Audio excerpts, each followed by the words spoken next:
वाह। तो बिस्मिल्लाहिर्रहमानिर्रहीम। सबसे पहले मैं आप सबको वेलकम करता हूँ इंटरव्यू प्रिपरेशन सेशन में, जो कि Punjab public service commission lecture physics के बारे में है। तो ये जो आप सेशन अटेंड कर रहे हैं ये actually NF science academy Nusrat foundation की जानिब से है। और सबसे पहले मैं अपना इंट्रोडक्शन करवाता हूँ। मैं अपने पर्सनल एक्सपीरियंस के बारे में बात करूँगा। एट द फर्स्ट प्लेस, ये जो एक्सपीरियंस है, ये एक्सपीरियंस जो है ये एक्चुअली मल्टीपल, मैं म्यूट कर लूँ बाकी लोगों को। यस, मल्टीपल जो एक्सपीरियंस है मेरा, including interview and including the presentation, that is the whole personal experience. At the first place, I got the best science presentation award when I was in school working in the scale BPS 14 as a SE.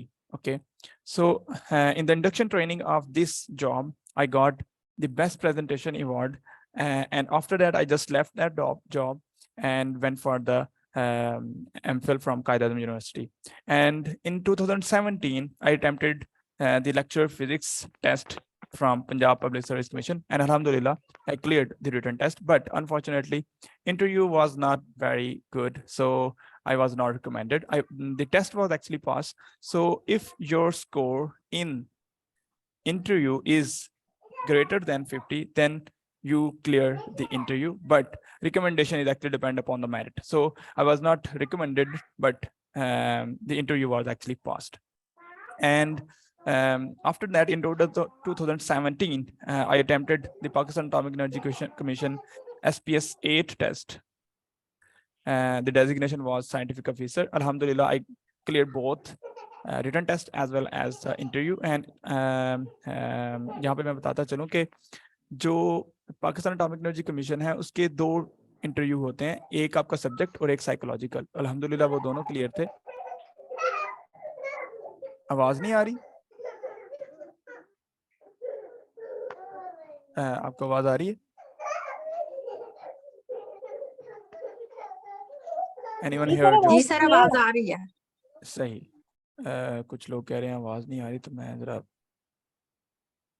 Okay.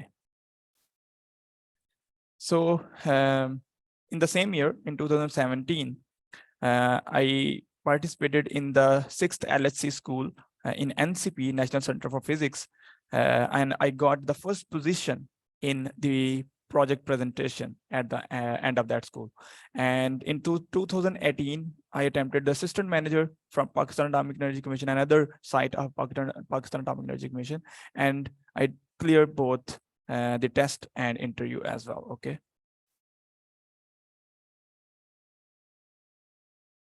And in 2018 I attempted the MS Pyas fellowship. Just मैंने attempt करने के लिए उसे attempt किया था, because मैं जानता था कि मेरी जॉब ऑलरेडी हो चुकी है, तो जस्ट मैं उसको मतलब कि एक्सपीरियंस के लिए मैंने उसको अटेम्प्ट किया था। उसके बाद जो फाइनल रिकमेंडेशन हुई जो लेक्चर फिजिक्स की थी, जो कि जिसमें मैं currently lecture physics as a lecture physics government associate college Gujarat में जॉब कर रहा हूँ, तो ये फाइनल रिकमेंडेशन हुई जो कि अभी रिसेंटली आपके पास इंटरव्यूज हुए हैं, जो रिकमेंडेशन हुई है।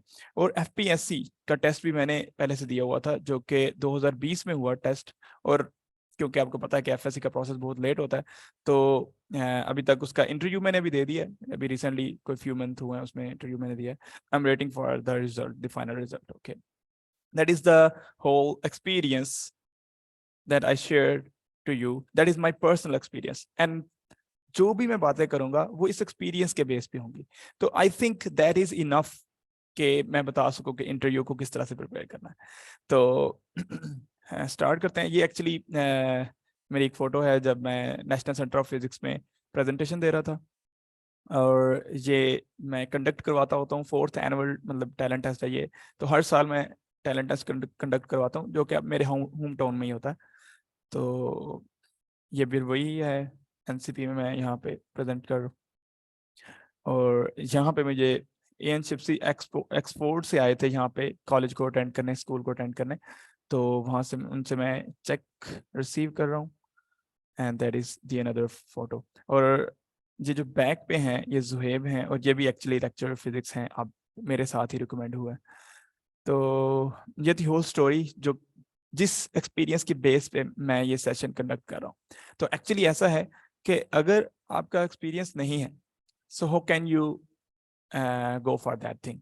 तो मतलब मेरा पहले एक्सपीरियंस था, मीन्स के पाकिस्तान एटॉमिक एनर्जी कमीशन का नाफ एक्सपीरियंस था, एमएस के इंटरव्यू का एक्सपीरियंस था, लेकिन मैंने सेशन को स्टार्ट नहीं किया। सेशन को इसलिए नहीं स्टार्ट किया बिकॉज मैं पीपीएससी के अभी तक जो इंटरव्यू था उसको क्लियर नहीं किया था, तो I am not authorized to conduct the PPSC interview preparation session or the PPSC written test preparation session. So अब मैं समझता हूँ कि अल्हम्दुलिल्लाह हम कर सकते हैं, बिकॉज हमारे पास रेफरेंस है, हमारे पास एक्सपीरियंस है, हमारे पास एक किस्म का हम कह सकते हैं कि दलाइल हैं कि हम इसको कैसे कंडक्ट करवा सकते हैं। ओके, तो जो की पॉइंट्स हैं जो कि मैं जस्ट इस इंट्रोडक्शन सेशन में मैं यहाँ पे एक्सप्लेन करूंगा कि इफेक्टिव इंटरव्यू के लिए कौन से की पॉइंट्स हैं जिनको आपने मद्देनजर रखना है।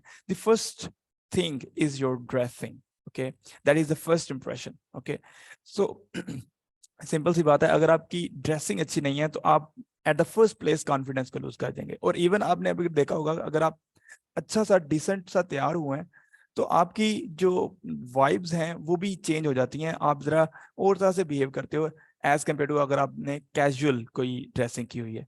तो ड्रेसिंग इंपॉर्टेंट है, किस तरह से ड्रेसिंग करनी है, मेल की किस तरह से ड्रेसिंग होनी चाहिए, क्या कलर कोड होना चाहिए, फीमेल की ड्रेसिंग किस तरह से होनी चाहिए, इसकी डिटेल जो है हम डिस्कस करेंगे इस सेशन में जो हम कंडक्ट कराएंगे। Confidence, I think confidence is actually everything. आपको कोई क्वेश्चन नहीं आता इंटरव्यू में, तो वहां पे अगर आपने कॉन्फिडेंस लूज कर दिया तो इट मींस कि क्वेश्चन ना आना तो एक कॉमन सी चीज है, बिकॉज कोई भी बंदा जो है, कोई भी है, उसको सारी चीजें नहीं आती। तो क्वेश्चन ना आना बैड इंप्रेशन नहीं है। हाँ, क्वेश्चन को किस तरह से हल किया है, सॉरी, क्वेश्चन को किस तरह से आपने टैकल किया है इंटरव्यू में, वो इंपॉर्टेंट है। और अगर आप कॉन्फिडेंस लूज करके, you can not do that. So ये इंपॉर्टेंट है। फिर have a grip on FSC all topics. ऐसा नहीं है कि कोई टॉपिक एफएससी का आपने छोड़ दिया है। लेट्स सपोज आप कहते हो कि मुझे थर्मोडायनामिक्स नहीं पसंद, तो आप थर्मोडायनामिक्स के टॉपिक को छोड़ दो और उसमें से कोई क्वेश्चन आए तो आप कहोगे I don't know about that. FSc के किसी टॉपिक में अगर आप अटकते हैं, that is your fault. Because मेरे पास ऐसी एक एग्जाम्पल है, मेरे एक कोलीग हैं, मेरे दोस्त हैं, काफ़ी इंटेलिजेंट हैं, और उनका इंटरव्यू हुआ, उन्होंने मेरे साथ शेयर किया जो एक्सपीरियंस था, तो मुझे पता चला कि वो तो बहुत बड़ा एक किस्म का ब्लंडर है। बिकॉज एफएससी का उन्होंने कोई क्वेश्चन पूछा और उन्होंने सिंपली कह दिया कि नहीं, ये मुझे टॉपिक पसंद नहीं है। तो पैनल ने कुछ और बात की ही नहीं, पैनल ने कहा यू कैन गो। तो वो रिकमेंडेशन नहीं हुई है। तो मेरी जितनी भी बातें होंगी वो सेग्रीगेटेड, माई एक्सपीरियंस और जो दूसरों का एक्सपीरियंस है उससे मैं आपको वो प्रोवाइड करूंगा। अच्छा, तो दूसरी बात है, have enough knowledge of MSc. MSc का कौन सा knowledge? Quantum mechanics, CM, classical mechanics, statmech, statistical mechanics, and the first place solid state. Solid state जो है ये इंपॉर्टेंट है, बिकॉज आप किसी भी सेंटर में हैं, अगर आप लाहौर सेंटर में हैं, फैसलाबाद सेंटर है, सरगोदा सेंटर है, रावलपिंडी सेंटर है, कोई भी सेंटर है, आपको सॉलिड स्टेट के स्पेशलिस्ट से सामना होने के बहुत ज्यादा चांसेस है। बिकॉज पाकिस्तान में मोस्ट ऑफ द एक्सपर्ट्स जो हैं वो आपके सॉलिड स्टेट से होते हैं। तो आपने इनके जो मेन टॉपिक्स हैं इसको काफी ग्रिप करनी है उसमें। बिकॉज मैं अपनी बात बताऊं तो सॉलिड स्टेट को मैंने भी इतना नहीं पढ़ा, लेकिन मैंने इंटरव्यू के लिए इसको स्टार्ट कर दिया था प्रिपेयर करना, और मैंने एट द फर्स्ट प्लेस की पॉइंट्स को नोट किया था। मैं वैसे नोट करता नहीं हूँ, लेकिन मैंने की पॉइंट्स को नोट इसीलिए किया ताकि मैं उसको एक थारोली, एक इफेक्टिव वे के साथ डिलीवर कर सकूं। फिर दूसरी बात, good non verbal behaviour. Okay, you have a word, you can express it in two ways. Simply मैं ऐसे बोल रहा हूँ, आपको नॉन वर्बल बिहेवियर होना चाहिए, आपकी एमएससी का नॉलेज होना चाहिए, आपकी एफएससी पे टॉपिक्स या फिर एफएससी के और टॉपिक्स पे आपकी ग्रिप होनी चाहिए, कॉन्फिडेंट होना चाहिए।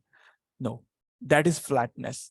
जब आप बोल रहे हूं तो आपका नॉन वर्बल जो लैंग्वेज है, जो आपकी बॉडी लैंग्वेज है, जो आपके जेस्चर्स हैं, जो आपके फेशियल एक्सप्रेशन है, वो आपके वर्ड्स के साथ सिंक्रोनाइज होने चाहिए। ठीक है, जस्ट आपका नॉलेज नहीं चेक हो रहा, तो ये चीज इंपॉर्टेंट है यहाँ पे। उसके बाद आपकी जो स्पीक विद एनर्जी, मैं अभी भी जो बात कर रहा हूँ ऐसे लग रहा है कि मैं बड़ी एनर्जेटिक वे के साथ बात कर रहा हूँ, बिकॉज आपने कोई चीज कन्वे की है और आपको वो जज इस तरह से कर रहे हैं कि आप स्टूडेंट्स को किस तरह से हैंडल करोगे। लेट्स सपोज अगर आप ऐसे क्राउडी कॉलेज में चले जाते हो जहाँ पे 50 से 60 स्टूडेंट्स आपके सामने बैठे हैं, तो आपने लोगों को एंगेज करना है, बच्चों को एंगेज करना है। अगर आप खुद ही फ्लैटनेस के साथ पढ़ा रहे हो, so how can you impress. ठीक है, तो जैसे कि वर्टर लेवाइन का एक कोटेशन भी है, a physicist, a teacher who make physics boring is criminal.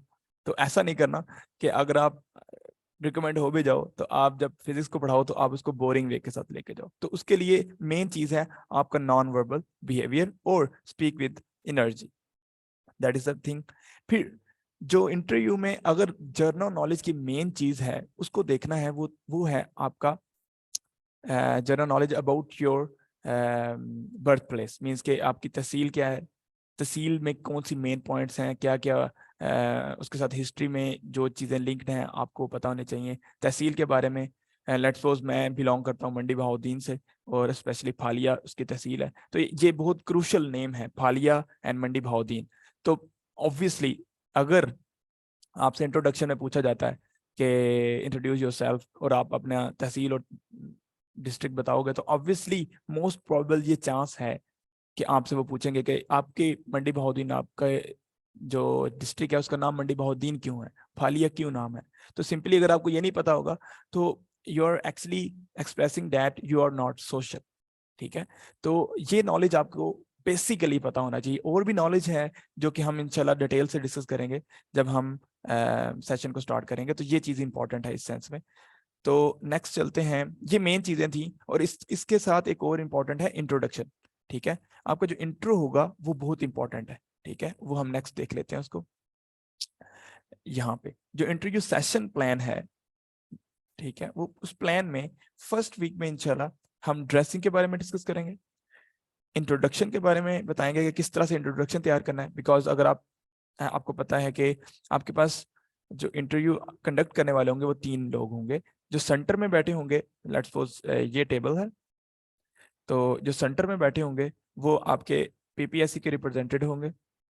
ठीक है, कोई पीपीएससी का रिप्रेजेंटेटिव होगा, वो आपसे इनिशिएट करेगा क्वेश्चन। ठीक है, तो आपका कोई वो समटाइम ऐसे हो जाता है, वो कह लेते हैं जी आप फसीह रहमान साहब हैं, मैं जी हाँ, तो आप मंडी बहाउद्दीन से हैं जी, ये किया हुआ है। वो इंट्रोडक्शन के लिए कहते ही हैं कि इंट्रोड्यूस योरसेल्फ, तो वो तो और तरह से हो गया। लेकिन अगर उन्होंने सिंपली कह दिया फसीह रहमान इंट्रोड्यूस योरसेल्फ, तो आपको एक अच्छा इंट्रोडक्शन तैयार करना है। अच्छा इंट्रोडक्शन में क्या क्या चीजें आती हैं वो इंशाल्लाह हम डिटेल से डिस्कस करेंगे।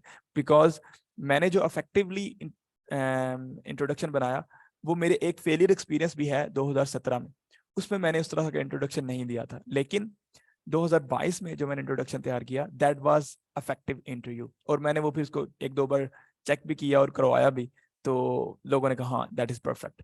सो वो इंट्रोडक्शन किस तरह से तैयार करना है तो उसकी हम डिटेल से बात करेंगे। फिर उसके बाद आपके पास 3 मेंबर होते हैं, एक पीपीएससी का और 2 आपके पास सब्जेक्ट स्पेशलिस्ट होते हैं। एक इस साइड पे बैठा होगा, दूसरा इस साइड पे बैठा। तो इंट्रोडक्शन के बाद जर्नल क्वेश्चनिंग के बाद वो फिर आपको शिफ्ट कर देते हैं सब्जेक्ट स्पेशलिस्ट की तरफ कि वो आपसे सब्जेक्ट के बारे में क्वेश्चन करें। तो 3 मेंबर होंगे आपके इंटरव्यू में। उसके बाद वर्बल और नॉन वर्बल स्किल को किस तरह से टैकल करना है, मैं इंडिविजुअली जो लोग ज्वाइन करेंगे मैं इंडिविजुअली पूछूंगा कि क्या चीज आप किस तरह से बोलते हैं, तेज बोलते हैं, आहिस्ता से बोलते हैं, मध्यम है, या हाइपर हो जाते हैं, या क्वेश्चन सुनने के बाद आप बहुत ज्यादा एनर्जेटिक हो जाते हैं, तो उसको किस तरह से हैंडल करना है। रियल रहना है, ऐसा नहीं है कि मुझे कॉपी करना है या किसी और को कॉपी करना है, कॉपी नहीं करना, लेकिन अपने अंदर जो वीकनेसेस हैं वो पॉइंट आउट करनी है और पॉइंट आउट करके उनको रेक्टिफाई करना है। तो ये इंपॉर्टेंट है, तो वो हम इंशाल्लाह करेंगे। फिर इंटरव्यू का एक डेकोरम है, उसको आपने फॉलो करना है। और क्योंकि मेरे पास एक फेलियर एक्सपीरियंस भी है पीपीएससी का ही 2017 में, और उसमें मुझे पता है कि मेरी गलतियां क्या थी, तो वो मैं डिटेल से बताऊंगा कि मेरी गलतियां क्या थी, क्योंकि फेलियर एक्सपीरियंस भी एक एक्सपीरियंस है जो कि इंपॉर्टेंट होता है। तो लोग कहते हैं कि अक्सर रिसर्च भी ऐसी होती है कि रिसर्च करनी है कि ऐसा मटेरियल ढूंढो जो कि एक पर्टिकुलर काम के लिए फिजिबल हो, लेकिन आप मल्टीपल ऐसे मटेरियल भी फाइंड करके पब्लिश कर सकते हैं कि जो कि फिजिबल नहीं है, तो वो भी इंपॉर्टेंट है। इसी तरह आपका English accent, if you are good in English then that is very good impression to the interviewers. So अगर आपका एक्सेंट गुड नहीं है, you have to make that accent good. और इसी के साथ मैं वही बता रहा हूँ कि 2017 में इसमें भी मेरे साथ इशू था और वो मैंने रेक्टिफाई किया इन 2022। और जनरल नॉलेज के बारे में टिप्स की बात करेंगे, फर्स्ट वीक में हम ये सारी बातें डिस्कस करेंगे। इसको मैंने फर्स्ट वीक में क्यों रखा, बिकॉज इन चीजों पे आपको वर्क करने में टाइम लगेगा, ठीक है, अपनी इंट्रोडक्शन को प्रिपेयर करने में, वर्बल पार्ट में नॉन वर्बल बिहेवियर को एंटर करने में, अपनी बॉडी लैंग्वेज को स्मूथली और फ्लेक्सिबल करने के लिए, ठीक है। तो इंग्लिश एक्सेंट पे काम करने के लिए आपको टाइम लगेगा, इसलिए मैंने फर्स्ट वीक में ये जनरल चीजें रखी हैं, ठीक होगी बात। नेक्स्ट हम सेकंड वीक में एफएससी पार्ट 1 को 3 पार्ट में कन्वर्ट करेंगे, और एफएससी का कोई भी टॉपिक ऐसा नहीं होगा कि आपको कंसाइसली और प्रिसाइसली ना बताना आता हो। सिंपल अगर कोई पूछ लिया, प्रोजेक्टाइल मोशन पूछ लिया है, सेकंड लॉ ऑफ मोशन पूछ लिया है, थर्ड लॉ ऑफ मोशन पूछ लिया है, आपके पास थर्मोडायनेमिक्स की कोई लॉ पूछ लिया है, कुछ भी पूछ लिया है एफएससी से, तो मैं ये समझता हूँ कि आपको उसको बड़े इफेक्टिव वे के साथ डिलीवर करना चाहिए। इसी तरह हम थर्ड वीक में करेंगे पार्ट 2 को, और साथ में फोर्थ वीक में solid state at the first place, फिर क्लासिकल मैकेनिक्स की बेसिक चीजें और क्वांटम मैकेनिक्स की, और थोड़ा सा टच करेंगे पार्टिकल फिजिक्स को।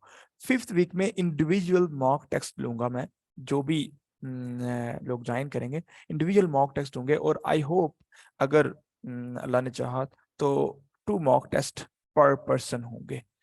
और इसके साथ मैं एक और चीज भी ऐड करूंगा कि ये जो सॉलिड स्टेट है, क्योंकि मैंने मेंशन किया कि सॉलिड स्टेट में से क्वेश्चन पूछे जा सकते हैं, तो उसके रिलेटेड हम ऐसा भी कर सकते हैं कि सेकंड वीक में भी सॉलिड स्टेट को पढ़ें और थर्ड वीक में भी सॉलिड स्टेट के रिलेटेड हम बातों को डिस्कस करें।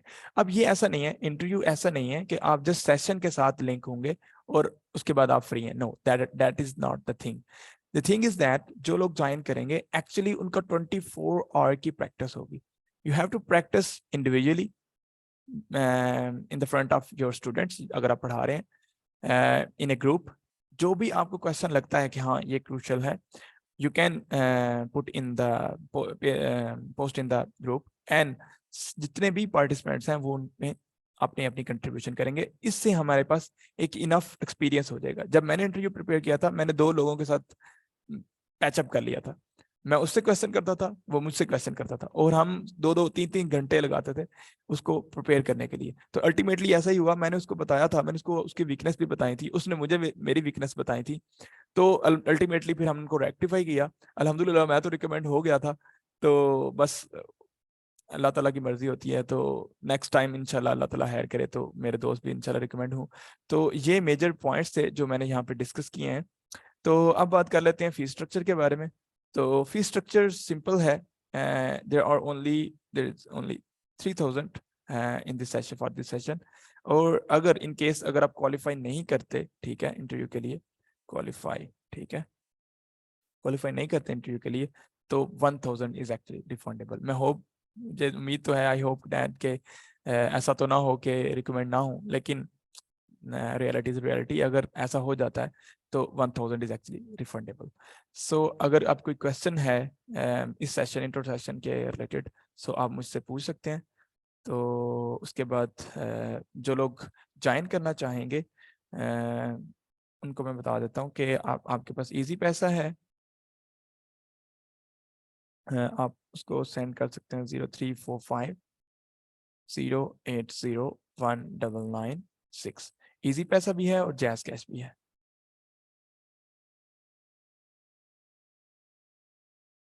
और जैज कैश आप इस पे कर सकते हैं। तो रजिस्टर करेंगे तो उसके बाद हम एक सेपरेट ग्रुप बना लेंगे, उस ग्रुप में हम इसको डिस्कस करेंगे। अब अगर कोई क्वेश्चन है तो आप पूछ सकते हैं। सर एचआरके को डिस्कस नहीं करेंगे? वेल एचआर के आई थिंक जरूरी नहीं है, बिकॉज आपसे एफएससी पूछी जाएगी या मास्टर पूछी जाएगी।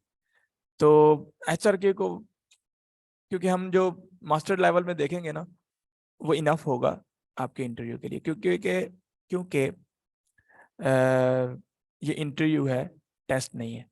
तो ये चीजें थोड़ी सी डिफरेंट है। अगर आप उसको तैयार करने लग जाओ कि हमने ऐसे तैयार नहीं करना, अब हमने डेरिवेशन नहीं चाहिए, अब हमें डेरिवेशन नहीं चाहिए, अब हमें जो मास्टर लेवल से टच करना है, हमें डेफिनेशंस चाहिए, डेरिवेशन नहीं चाहिए। अगर डेरिवेशन चाहिए भी है तो वो FSC के लेवल की चाहिए। मतलब जितना भी बोर्ड पे काम करवाया है आज, जितने भी मेरे पास इंटरव्यू का एक्सपीरियंस है या मैंने जो सुना है, वो FSC से ऊपर नहीं गए।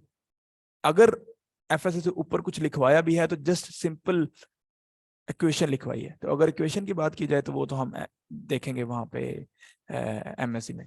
लेकिन अगर हम बात करते हैं कि कोई डेरिवेशन आएगी मास्टर से या HRK से, that is not possible. Male का मेरिट कहाँ तक जा सकता है? वेल, इस पे काफी ज्यादा डिस्कशन हो चुकी है।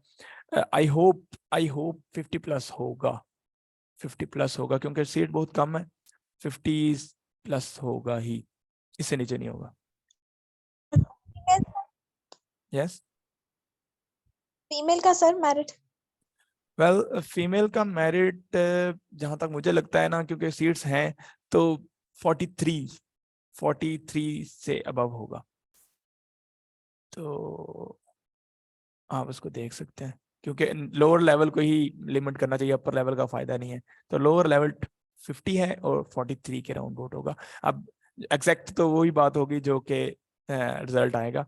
तो ये तो हमारी जस्ट अपनी एक किस्म की, क्या कहते हैं ना, एक्सपीरियंस के बेस पे हम बात कर सकते हैं। बिकॉज जो 2017 में मैंने टेस्ट दिया था, वो नॉर्मल सा टेस्ट था और वो पब्लिक भी है, आप उसको देख सकते हो। बड़ा एक परफेक्ट सा बैलेंस था, और उसका जो मेरिट बना था वो था अबाउट, उसका सीट्स भी थी 50-60 के राउंड, 60 के राउंड वोट थी मेल की। तो उसमें मेरिट था मेरे ख्याल से 56, जो एंड मेरिट हुआ था मेल का। तो ये वाला जो टेस्ट है वो थोड़ा सा उसके लिहाज से डिफरेंट है। तो आई होप 55 के राउंड वोट होगा, 55 के राउंड वोट हो सकता है, और जो फीमेल है उनका 43 के round vote. Your question? Sir ये कितना मैटर करता है कि अगर आपके मार्क्स जो हैं वो 43 या 45 तक अगर आ रहे हैं पेपर में, तो Good. क्या आप इंटरव्यू क्वालिफाई कर सकते हैं? मतलब क्योंकि आप ये बहुत कंफ्यूजिंग सी बात है कि अक्सर लोग कहते हैं कि नहीं, अगर आप जस्ट क्लोज टू मेरिट हैं तो आपको इंटरव्यू की तैयारी करने का कोई फायदा नहीं है। तो वो बड़ा किसने कहा? डीमोटिवेट करते हैं इस हवाले ओ से। माय गॉड, किसने कहा है सर आपको? बहुत सर ये एक मिथ है सर। मैं last time that is the myth. Last time So you just clear that thing, that is myth. मैं आपको बताता हूँ, मैंने एक इंटरव्यू कंडक्ट किया है, मैंने एक एक्सक्लूसिव इंटरव्यू लिया है। जो PPSC के टॉपर हैं 2022 के, वो हैं सैयद जैन महमूद साहब, और जी मैं जल्द उनकी वीडियो भी अपलोड करूंगा अपने चैनल पे, यूट्यूब चैनल पे। तो मैं आपको बताता चलूं, वैसे बताना तो नहीं चाहिए, उनका जो रिटन टेस्ट था, जस्ट उन्होंने पास किया था, ठीक है। जी सर। उनके मतलब sir closer actually to the मेरे साथ ये क्लोजिंग मेरिट था, और वो टॉपर है। और मैंने उनका इंटरव्यू लिया ही इसलिए कि बड़ा एक गैप था ना उनकी जो रिटन टेस्ट में मार्क्स था और जो इंटरव्यू में मार्क्स थे। तो मैं बड़ा परेशान, मैंने कहा ऐसे कैसे। और मैं अल्हम्दुलिल्लाह बताऊं, मैंने अभी तक जितने भी रिटन टेस्ट के लोग देखे हैं जो पास हैं, उनमें मेरे मैक्सिमम मार्क्स हैं। एक ऐसा बंदा है जिसके मेरे से भी ज्यादा नंबर हैं, और उसका रिटन टेस्ट क्लियर है, और मतलब मेरे से ज्यादा नंबर है, लेकिन उसका इंटरव्यू पास नहीं हुआ। तो थिंग्स आर सर डिफरेंट। और एक्चुअली एक और बात बताता हूँ, 2017 में मेरा टेस्ट क्लियर हुआ था। मैंने 56 मार्क्स लिए थे उस टेस्ट में, लेकिन तब भी मुझे इतना ज्यादा वो सबने कहा कि नहीं तुम्हारे मार्क्स इतने, मतलब मुझे उम्मीद थी कि इतने ही आएंगे।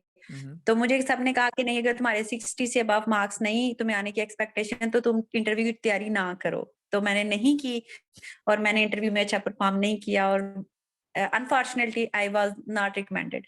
तो मैं इस वजह से इस दफा थोड़ी सी परेशान हूँ कि चूंकि पेपर थोड़ा सा अनएक्सपेक्टेड, और फिर जैसे जैसे लोग उसके बारे में तबसरे कर रहे हैं और उसके सॉल्यूशंस ला रहे हैं, तो बहुत MCQs जो हैं वो कंफ्यूजन्स क्रिएट कर रहे हैं कि पता नहीं वो सही है कि नहीं। तो इस वजह से मैं थोड़ी सी दोबारा कंफ्यूज हो रही थी कि मुझे क्या करना चाहिए। मैं आपको बात बताता हूँ। एक तो ये है कि इंटरव्यू में जो इंटरव्यू के मार्क्स हैं, वो आपके अगर लेट्स सपोज आपके आ रहे हैं 60 आ रहे हैं लेट्स सपोज, तो वो 30 काउंट होंगे, हाफ काउंट होते हैं। लेकिन जो इंटरव्यू के मार्क्स हैं, सॉरी, जो इंटरव्यू के मार्क्स हैं वो 100 में से अगर आपके 60 आए हैं तो 60 के 60 काउंट होंगे। तो आपका इंटरव्यू मैटर करता है ज्यादा, ना ही आपका रिटन टेस्ट, ना ही आपके एकेडमिक मार्क्स। तो पता नहीं किसने आपको मशवरा दे दिया। खैर, ये जो मशवरा, जो जिससे मशवरा लिया जाए ना, वो बहुत इंपॉर्टेंट चीज है। जी सर। क्योंकि अगर आपने ऐसे बंदे से मशवरा ले लिया थैंक है, यू सर। वो आपको अल्लाह हाफिज करवा देगा। और मैंने 2017 में जिससे मशवरा लिया था उसने मुझे जी अल्लाह हाफिज करवाया था। तो ये इंपॉर्टेंट है कि आप किससे मशवरा ले रहे हैं। जी सर, थैंक यू अच्छा, सर। वेलकम। अच्छा जी, शायद ये आपने क्यों बता दिया सबको? ये कौन है? अली रजा। चलें, आपने बता दिया है तो अच्छी बात है। मेरी उनसे एक एक्सक्लूसिव इंटरव्यू हुई है, मैं आपको दिखा देता हूँ, वो मैं इंशाल्लाह शेयर करूँगा।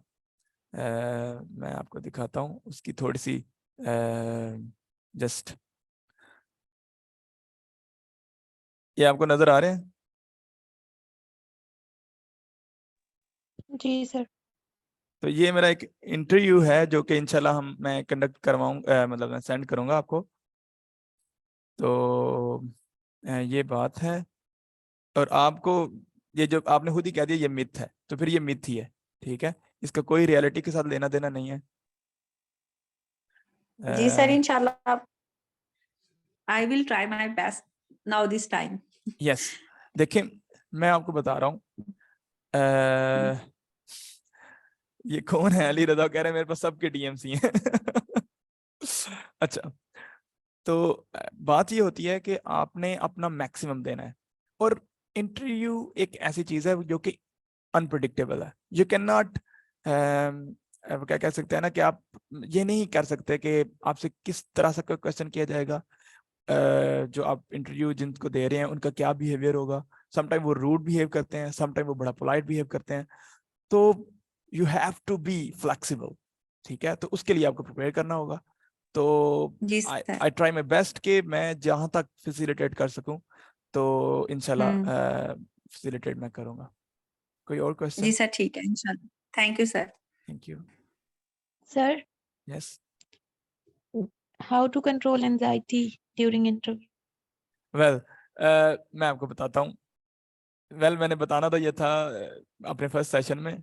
मेरा जो लास्ट इंटरव्यू हुआ था, मुझे कोई उम्मीद नहीं थी कि मैं रिकमेंड होऊंगा, क्योंकि सिचुएशन ही ऐसी थी। वो मैं डिस्कस करूंगा फिर जो लोग ज्वाइन करेंगे, क्योंकि ऐसे फिर डिस्क्लोज करना भी अच्छी बात नहीं होती। लेकिन एनजाइटी क्लोज तभी होती है जब आपका इनफ एक्सपीरियंस हो, मतलब आपकी इनफ प्रैक्टिस की हो, तो आप एनजाइटी को कंट्रोल कर पाते हो। बिकॉज अगर आपने फॉर एग्जांपल पैनिक सिचुएशन आई है और वो सिचुएशन पहली बार है, तो आप उसको टैकल नहीं कर पाओगे। लेकिन अगर पैनिक सिचुएशन की हमने एक रिहर्सल की हुई है, ड्रिल की हुई है, लेट्स बहुत सिंपल सी बात है। मैं स्कूल में था, जब मैं स्कूल में पढ़ा रहा था, तो हमें बताया गया था कि अगर अर्थक्वेक आता है, जलजला आता है, तो आपने किस तरह से रिस्पॉन्ड करना है। अब इनफ प्रैक्टिस नहीं थी, तो जो ही जलजला आया तो मैंने फिल बदी बोल दिया, ओ जलजला। बच्चे तो भागेगा क्लास से। एक या दो बच्चे से के अलावा कोई बच्चा क्लास से बाहर नहीं जा सका, बिकॉज बच्चे सारे चाह रहे थे कि हम बाहर निकलें, तो सारे के सारे ब्लॉक हो गए डोर में, ठीक है? अगर इसकी इनफ प्रैक्टिस, इनफ ड्रिल की जाती, तो मैं एक्चुअल सिचुएशन पे भी अपनी जो पैनिक बिहेवियर था उसको, एंजाइटी को कंट्रोल करता और मैं अच्छे से बिहेव करता, जो कि मुझे करना चाहिए था, ठीक है? तो उसका एक ही हल है कि आप इनफ प्रैक्टिस करें, ठीक है? सर, लास्ट टाइम ना एमफिल में से भी क्वेश्चंस पूछे गए थे। ऑब्वियसली नहीं, ऑब्वियसली एमफिल से ज्यादा पूछा क्वेश्चन। जाएगा जो आपका थीसिस होगा। जो आपका थीसिस होगा, उस थीसिस के रिलेटेड तो ऑब्वियसली आपसे पूछा जाएगा। तो उसको तो आपने प्रिपेयर करना ही करना है। अगर आप थीसिस, जब उन्होंने ओपन करके उसमें से पूछा था। अजान हो रही है, एक सेकंड।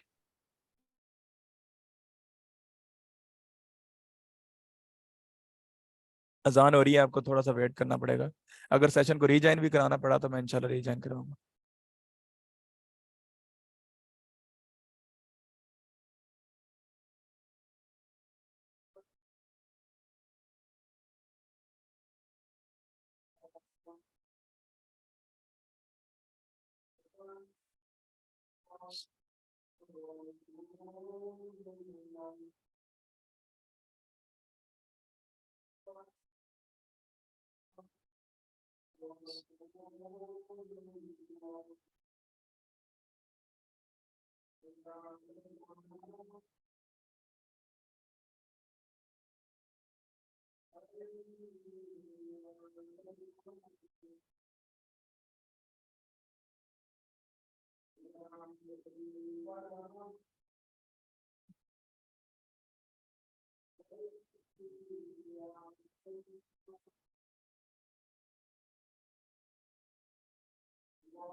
अच्छा, लोग कह रहे हैं कि जिन्होंने एमफिल ना किया हो तो वो लोग कह रहे हैं उनकी मौज है। देखें देखें, मेरी बात सुने।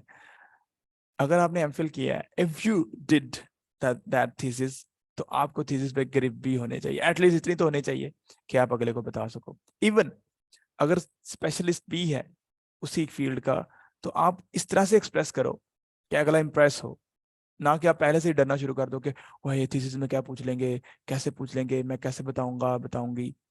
Not at all. इवन मेरा थीसिस पार्टिकल फिजिक्स में है और मैंने फैसलाबाद सेंटर में इंटरव्यू दिया था, और आई नो कि वहां पे पार्टिकल फिजिक्स का कोई एक्सपर्ट नहीं है। मेरा थीसिस उन्होंने खोल के नहीं देखा, ठीक है।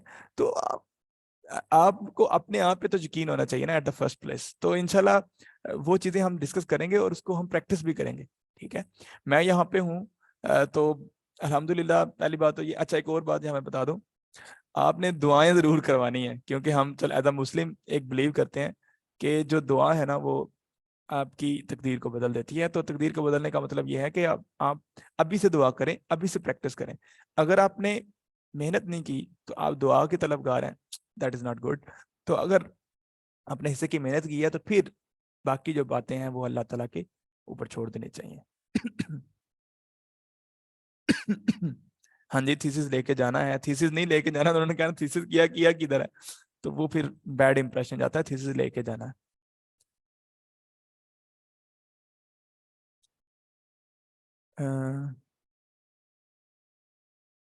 एमफिल के मार्क्स नहीं होते। एमफिल के मार्क्स नहीं मिलते, ठीक है। एमफिल के कोई मार्क्स नहीं है।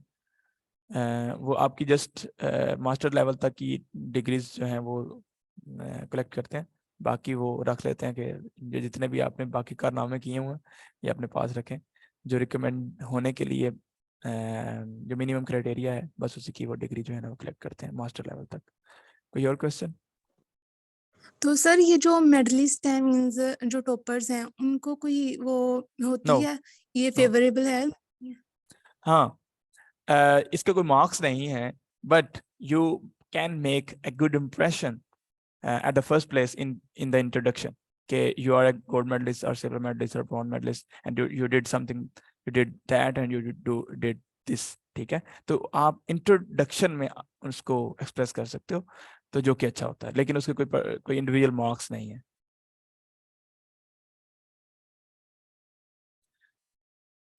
तकरीबन 1 मिनट 30 सेकंड रह गए हैं। कोई और क्वेश्चन है तो पूछ लें। अगर दोनों में थीसिस हैं तो दोनों ले जाएं।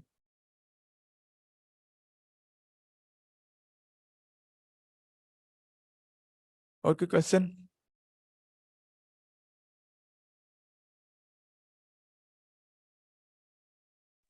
सर डेमो भी हो सकता है? ऑब्वियसली, ऑब्वियसली डेमो होगा। मैंने भी यहाँ पे बताया कि मॉक इंटरव्यू होंगे, तो उसमें हम ऑब्वियसली यही बातें, यही काम करेंगे सारे। नहीं सर, वहाँ किसी स्पेशल टॉपिक पे वो कह सकते हैं डेमो दे। ओ यस, हाँ, ऑब्वियसली वो कह सकते हैं। वो या तो ऐसा कहेंगे कि सिंपल सा कोई क्वेश्चन होगा, सिंपल सा कोई टॉपिक होगा, एफएसए से होगा ऑब्वियसली, अगर वो डेरिवेशन करवाने चाहेंगे तो। या अगर वो सिंपल कह देते हैं कि कोई कुछ हमें पढ़ा के दिखाएं, मतलब आप कैसे पढ़ाएंगे, तो वो उसके लिए आपने प्रिपेयर करना है। वो तो हम सारे डिस्कस करेंगे इंशाल्लाह कि किस तरह से प्रिपेयर करना है, क्या प्रिपेयर करना है, वो डिस्कस कर लेंगे हम सारा। पब्लिकेशन है वो भी ले जाएं, जो कुछ आपने किया है वो लेके जाना है साथ में।